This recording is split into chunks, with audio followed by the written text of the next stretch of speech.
Tonight, there is no need to rush anywhere, and there is no need to prove anything to anyone. Just listen, slowly, like to a quiet lecture that does not demand an exam at the end. The topic is simple to say, but difficult to explain.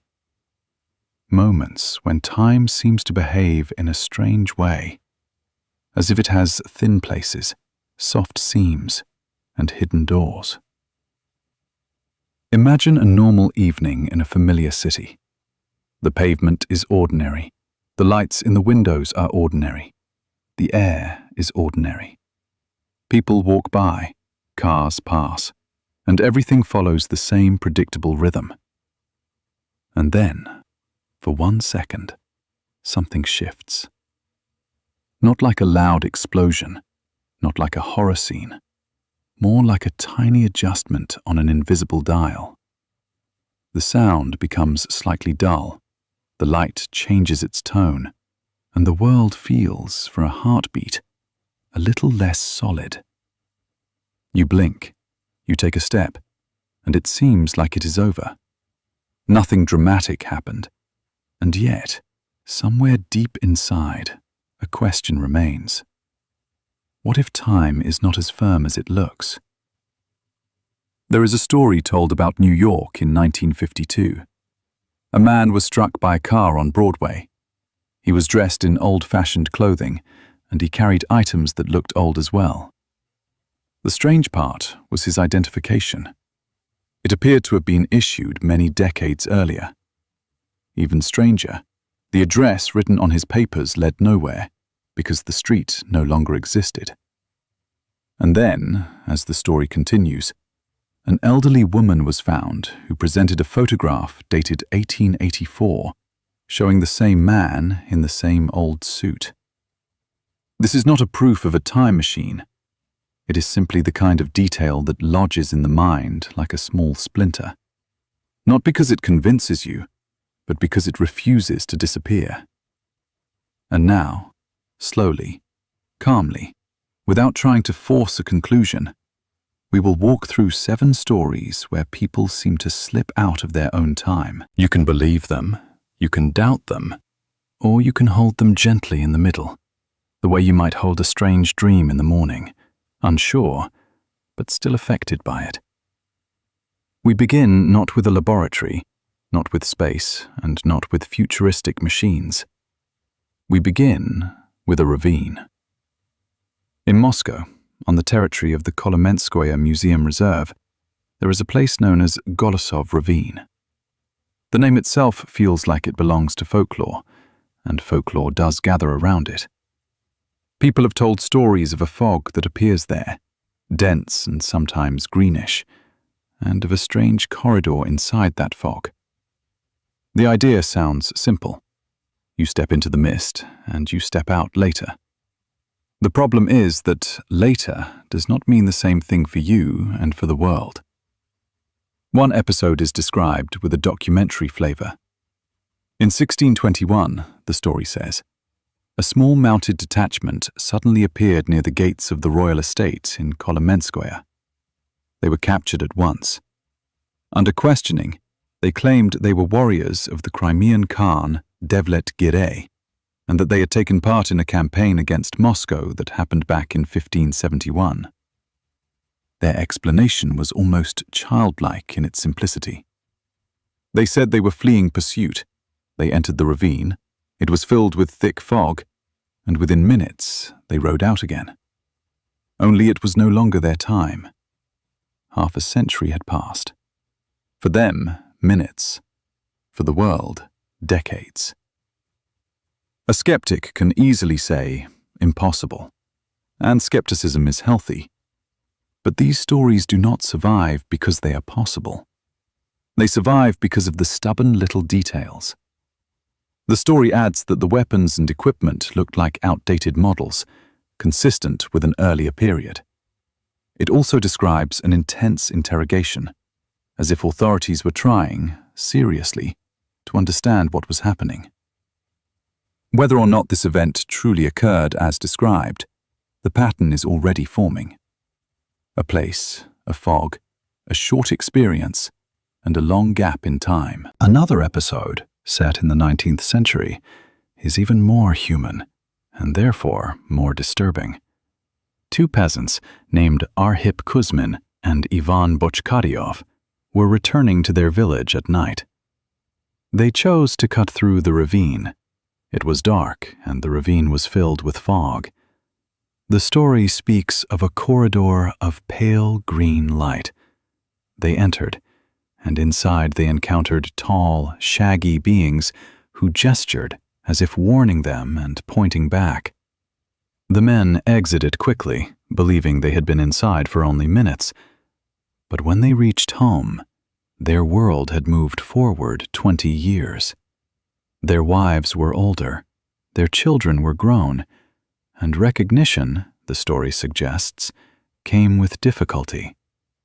Then comes the sharpest point, an investigation, a test, a return to the ravine when the fog appeared again. One of the men, according to the account, disappeared into the mist in front of witnesses and did not return. It is the kind of ending that makes the mind restless because it leaves no closure. A door opens, a person steps through, the door closes, the world continues as if nothing happened. The text also mentions a 20th century episode.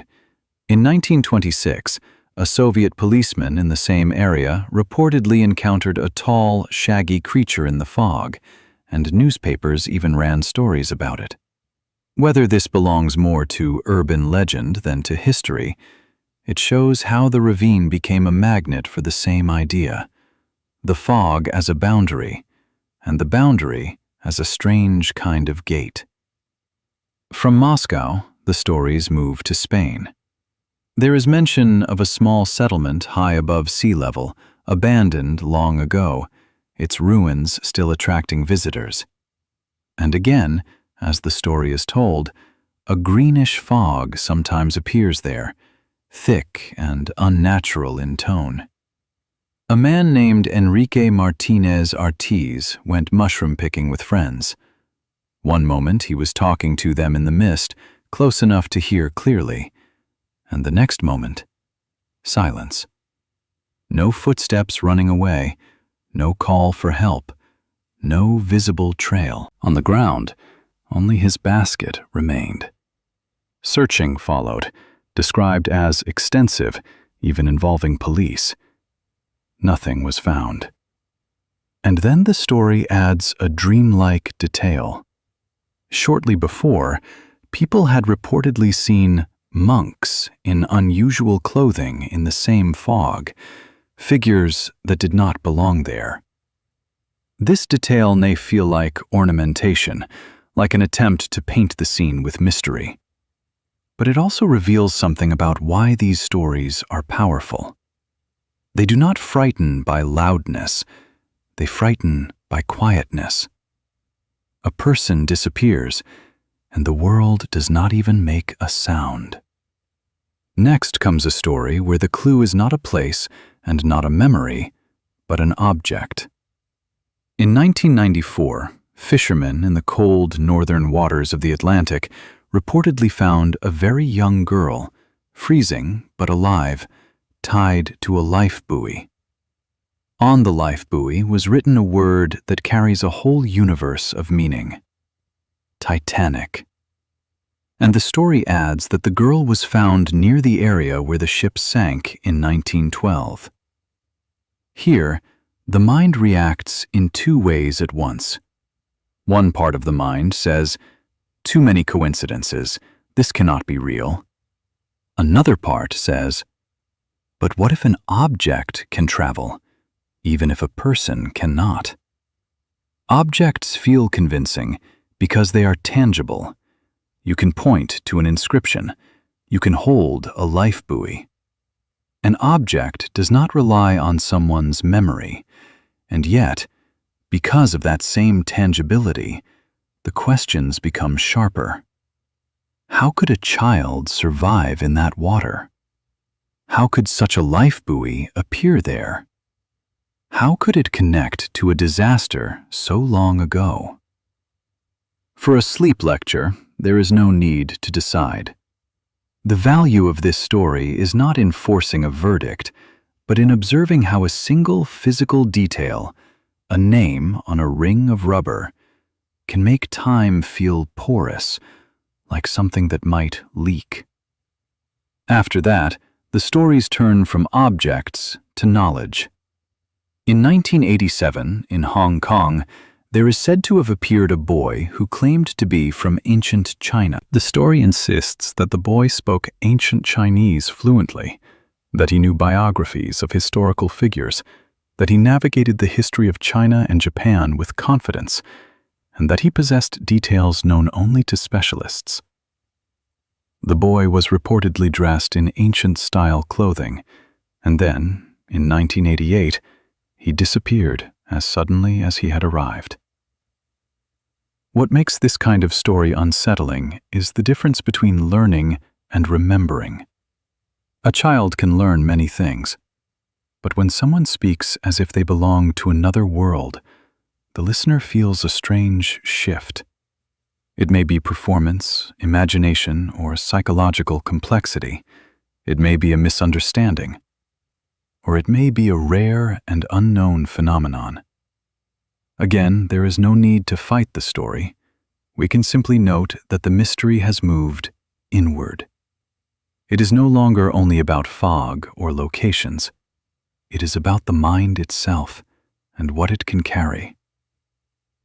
Then the stories move upward into the sky, where perception itself becomes a question.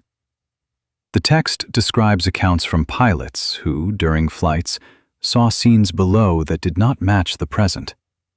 In 1976, a Soviet pilot named Orlov reportedly observed ground combat and described uniforms in a way that suggested a battle from 1863 near Gettysburg. In 1985, a NATO pilot flying from an African base allegedly saw, instead of desert, a savanna with many trees and animals grazing. In 1986, another Soviet pilot, named in the text as Ustim, reportedly saw ancient Egypt below, with one pyramid complete and others at the foundation stage, surrounded by many workers. At this point, even the original narrative acknowledges a common explanation: oxygen deprivation and hallucinations. That explanation is reasonable. The brain can misfire under stress. The mind can paint convincing scenes. But the story also claims that people have observed similar sudden switches at ground level in ordinary life, suggesting that the sky is not the only place where reality might seem to flicker. What matters here, especially before sleep, is a gentle understanding. Seeing is not simply a camera recording the world. Seeing is the brain's ongoing construction. It fills gaps. It smooths edges. It predicts. That is why a person can see something that feels absolutely real, even if it is not. And yet the pattern remains oddly construction in these accounts. A brief opening, like a window, and then a closure, as if the world offers a glimpse of another layer and then hides it again. From the sky, we return to the ground, to a story that is quiet, almost ordinary, and therefore deeply unsettling. In 1930, a rural doctor named Edward Moon was returning home after visiting a patient in Kent. He left the estate grounds, and suddenly the landscape looked different. Where there should have been a broad road, there was a narrow, slippery path. The meadows were empty. The entire scene felt shifted, not in a dramatic way, but in a subtle, undeniable way, like stepping into the wrong version of a familiar photograph. He encountered a man walking ahead of him, dressed in old-fashioned clothing and carrying an old musket. The man noticed the doctor and stopped, apparently surprised. That mutual surprise is the detail that makes the story feel like a two-way encounter, rather than a one-sided illusion. Then, as the doctor turned to look back toward the estate, the strange man vanished, and the landscape returned to normal. Whether this was fatigue, imagination, or something else, the story captures a particular kind of fear. Not the fear of monsters, but the fear of the world quietly replacing itself while you are still inside it. It suggests that the boundary between now and then might sometimes be thinner than we like to believe. And now comes the final case, the one that brings the mystery into the sharpest focus, because it involves language and dates, things that feel measurable. The text states that in August 1897, a man with strange appearance and behavior was noticed on the streets and brought to a police station. Under questioning, he said he was born in 1965 in Angarsk and that he worked as an operator of a computer, using a term that, according to the story, people at that time had never even heard. He could not explain how he arrived. He described a strong headache, loss of consciousness, and then waking up in an unfamiliar town. A doctor was called, who diagnosed him with a quiet form of madness, and the man was placed in a local psychiatric institution. This is where the story becomes almost sad. Even if the man was unwell, the situation is tragic. A person saying something no one understands and being locked away for it. And if, for a moment, one allows the fantasy that he was telling the truth, then the tragedy deepens. A person dropped into a century where he has no proof, no language that fits, no way to be heard. After these 7 stories, the original text shifts toward a theoretical idea, that physics, at least in some models, does not forbid unusual time paths in principle. It mentions the mathematician and logician Kurt Gödel, and later discussion by physicist Amos Ory, describing that if space-time were shaped into special geometries, like a funnel or a ring, then a path could loop in a way that resembles travel into the past. It also mentions that the immense gravitational forces near black holes are often discussed in relation to extreme time effects. This should be held carefully.